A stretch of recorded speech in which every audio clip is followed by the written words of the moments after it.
আসসালামু আলাইকুম ওয়া রাহমাতুল্লাহ। সুপ্রিয় আলোর পথের দর্শক মণ্ডলী, আশা করি মহান আল্লাহ রব্বুল আলামিনের অশেষ মেহেরবানি ও দয়ায় আপনারা সবাই ভালো আছেন।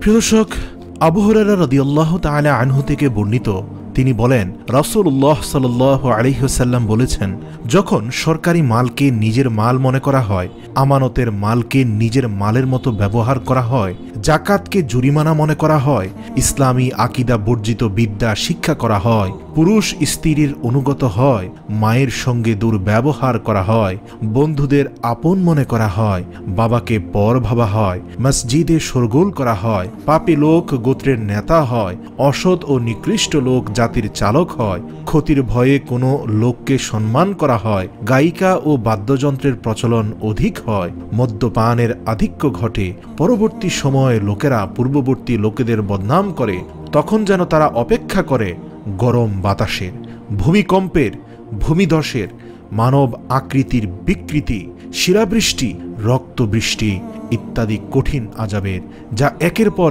এক আসতে থাকবে। যেমন একটি সুন্দর মুক্ত হারের এক পাশে সুতাটা যদি কেটে যায়, তাহলে যেমন এক একটি করে চকচকে মুক্তাগুলো ছিঁড়ে দানাগুলো একের পর এক গড়িয়ে পড়তে থাকে, একইভাবে এই পাপগুলোর কারণে আল্লাহ রব্বুল আলামিনের আযাব একের পর এক আসতেই থাকে। প্রিয় দর্শক, এই করোনা কালেরও গত 3টি মাসে বাংলাদেশের পরিস্থিতির দিকে তাকান, আপনি খুব সহজেই বুঝতে পারবেন সরকারি মাল বেহিসাবে আমানতদাররা খেয়ানত করছে। যাদেরকে রক্ষক হিসাবে আমরা বিশ্বাস করেছি, তাদের অনেকেই ভক্ষণ করে চলেছে। এছাড়াও প্রিয় দর্শক, আমভাবে সমাজের মধ্যে প্রভাবশালীরা মানুষের আমানতের যথাযথ রক্ষাকারী না হয়ে বরং আমানতের খেয়ানত করছে। প্রিয় দর্শক, জাকাতকে এখন জরিমানাই মনে করা হয়। আল্লাহু আকবার। আজকে পত্রিকার পাতায় খবরটি দেখে খুব অবাক হলাম। করোনার কালে মানুষ যখন শ্বাস নিতে না পেরে হাঁসফাঁস করছে, এরই মধ্যে বৃষ্টি, বন্যা, ভূমিধস ইতিমধ্যে এশিয়ার 3টি দেশ বাংলাদেশ, ভারত, নেপাল, শ্রীলঙ্কা সহ আশপাশের বেশ কয়েকটি দেশ ক্ষতির মধ্যে পড়েছে। ইতিমধ্যে আজকে শুনতে পেলাম নেপালে 30 জন মানুষ মৃত্যুবরণ করেছে, ভারতে আরও 22 জন মৃত্যুবরণ করেছে। প্রিয় দর্শক, আমরা নিজেরা অনেক সময় বলে ফেলি আমরা ভূমিকম্প, ঘূর্ণিঝড় মোকাবেলা করব। এটি যদি আমরা না বলে আমরা যদি বলি মহান রব্বুল আলামিনের অশেষ রহমত ও দয়ায় আমরা ভূমিকম্প ও ভূমিধসে আক্রান্ত মানুষের পাশে এসে দাঁড়াবো, তাহলে কথাটি সুন্দর শোনা যায়। কেননা রব্বুল আলামিনের সাহায্য ব্যতীত কেউ প্রাকৃতিক কোনো ভূমিধস মহামারী মোকাবেলা করতে পারবে না। প্রিয় দর্শক, এটি মানুষের সাধ্যের বাহিরে। একটা কথা ভাবুন, বর্তমান পৃথিবীতে জ্ঞান, বিজ্ঞান, প্রযুক্তিতে শ্রেষ্ঠ 3টি দেশের কথা যদি বলতে হয়, তাহলে জাপানের নাম এসে যায়। অথচ আপনি দেখুন, যে জাপানের টোকিওকে পৃথিবীর সর্বশ্রেষ্ঠ প্রযুক্তির শহর বলা হয়, সেই টোকিওর এক একটি ভবন কতটা নিখুঁতভাবে তৈরি করা হয়েছে। এবং তাদের কনস্ট্রাকশন ইঞ্জিনিয়ারদের যদি জিজ্ঞেস করেন আপনারা কেন এমন করছেন, তখন তাদের উত্তর একটাই, আমরা ভূমিকম্প, ভূমিধস, জলোচ্ছ্বাস এগুলো মোকাবেলার জন্য আমাদের ভবনগুলো সেরকমভাবেই তৈরি করেছি। কিন্তু দেখুন, তাদের কথার মধ্যে কিন্তু রব্বুল আলামিনের প্রতি আনুগত্য প্রকাশ পায় না। এ কারণে আপনি দেখুন, গত 50 বছর ধরে জাপানেই কিন্তু সবচেয়ে বেশি ভূমিধস এবং সবচেয়ে বেশি ভূমিকম্প হচ্ছে। তারা যেমন প্রযুক্তির উপর বেশি ঈমান এনেছে, রব্বুল আলামিনও তাদেরকে সেভাবেই সাজা দিচ্ছেন। এত জ্ঞান বিজ্ঞানের উন্নতি, এত কনস্ট্রাকশন ইঞ্জিনিয়ারিং, তাদের এক একটি বিল্ডিংয়ের নিচে স্টিলের স্প্রিং ব্যবহার করা হয়, যেন বিল্ডিংটি ডানে বামে হেলে না পড়ে এটি সোজা সরল থাকা হয়। বিশ্বের কোনো দেশে এত অত্যাধুনিক প্রযুক্তি ব্যবহার করা হয় না। তারা বহুতল বিল্ডিংয়ে যত অত্যাধুনিক প্রযুক্তি ব্যবহার করে, কিন্তু তারপরেও কি তাদের ভূমিধস এবং ভবনধস থেমে আছে? তা কিন্তু নেই। সমুদ্র বেষ্টিত এই দেশটিতে বিভিন্ন ধরনের ভূমিধস লেগেই থাকে। প্রিয় দর্শক, অত দূরে না যাই, আমরাও বা রব্বুল আলামিনের কতটা বান্দেগি করছি। আমরা মুখে বলছি কিন্তু কাজে করছি না।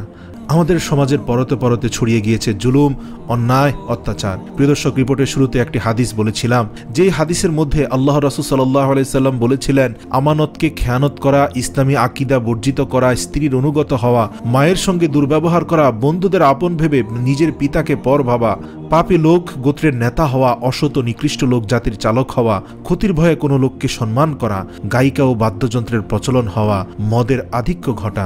একবার মিলিয়ে দেখুন তো, এসব হলে বলে আল্লাহ রাসূল বলেছে ভূমিকম্প, ভূমিধস, মানবাকৃতির বিকৃতি, শিলাবৃষ্টি, বন্যা, রক্তবৃষ্টি এগুলোর আযাবের অপেক্ষা করো। প্রিয় দর্শক, এই সব কিছুই আমাদের মধ্যে আজ ছড়িয়ে পড়েছে।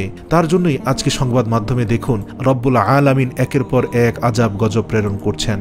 ইলেকট্রনিক মিডিয়াগুলো সংবাদ প্রচার করছে বাংলাদেশ, চীন, ভারত ও নেপালে ভয়াবহ বন্যার অশনি সংকেত। ভয়াবহ বন্যায় ক্ষতিগ্রস্ত ইতিমধ্যে হয়েছে 6 কোটির বেশি মানুষ এবং অন্তত 27টি প্রদেশ ব্যাপকভাবে ক্ষতিগ্রস্ত হয়েছে। অনেক মানুষ পানির নিচে বানের পানিতে ভেসে গিয়েছে, যার তথ্য আমরা জানিও না। রোড ঘাট সবকিছু ক্ষতিগ্রস্ত হয়েছে। গুরুত্বপূর্ণ সেতু ভেঙে পড়েছে। অথচ মানুষ এখনো দুনিয়ার আমোদ প্রমোদে মত্ত। তার রবের সাথে প্রতিনিয়তই সে নাফরমানি করে যাচ্ছে। প্রিয় দর্শক, আমাদের এই বাংলাদেশ কিন্তু জলবায়ু ঝুঁকির সূচকে 7ম অবস্থানে আছে। জার্মান ওয়াচ বলছে 1998 সাল থেকে 2019 সাল পর্যন্ত চরম আবহাওয়ার কারণে সবচেয়ে বেশি ক্ষতিগ্রস্ত দেশগুলোর তালিকায় বাংলাদেশ 7ম অবস্থানে আছে। চরম আবহাওয়া বলতে ঝড়, বন্যা, তীব্র গরম এসবকে বুঝিয়েছে জার্মান ওয়াচ। আসুন, যে কোনো মহামারী, যে কোনো প্রাকৃতিক দুর্যোগ, দুর্ভোগ, ভূমিধস সকল ক্ষেত্রে মহান রব্বুল আলামিনের উপর তাওয়াক্কুল করে আমরা আমাদের প্রতিবেশীদের সাহায্যার্থে হাত এগিয়ে দিব। আমরা কখনোই তাদেরকে অভিশপ্ত মনে করব না। মনে রাখবেন, আল্লাহ রব্বুল আলামিন যখন কোনো জাতির উপর আযাব গজব প্রেরণ করেন তখন সেই জাতির ভালো খারাপ আমভাবে প্রত্যেকটি মানুষই তার দ্বারা ক্ষতিগ্রস্ত হয় এবং রব্বুল আলামিন এর দ্বারা এও দেখতে চান যে ক্ষতিগ্রস্ত মানুষের পাশে আল্লাহ ভীরু নেককার দিনদাররা কতটা এগিয়ে আসছে। তারা আল্লাহকে খুশি করার জন্য তার অসহায় বান্দাদের পাশে এসে দাঁড়ালো কিনা। হে আল্লাহ, আপনি এই উপমহাদেশের সকল মানুষকে মুসিবতের হাত থেকে রক্ষা করুন। ওয়া আখিরু দাওয়ানা আনিল হামদুলিল্লাহি রাব্বিল আলামিন।